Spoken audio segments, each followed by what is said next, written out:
It's a memory house of an individual. It's an antenna, as you mentioned. It's the second brain, as you mentioned. Have you experienced a moment when your gut gave you a message before your mind could even process? Many times, Gaurav, many times. And I always listen to my gut. The moment there are many times when I have not even spoken to the person, but the moment I'll see the person, my gut would tell me that right moment, wrong moment, should go ahead, not should go ahead. And I would just narrate an incident. I used to love a girl.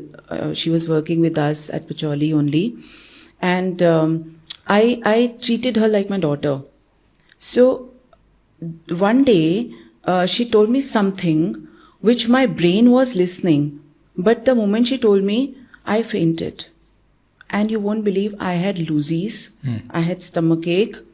And then that was the very moment when I studied about gut a lot, that what had happened to me. I was so normal.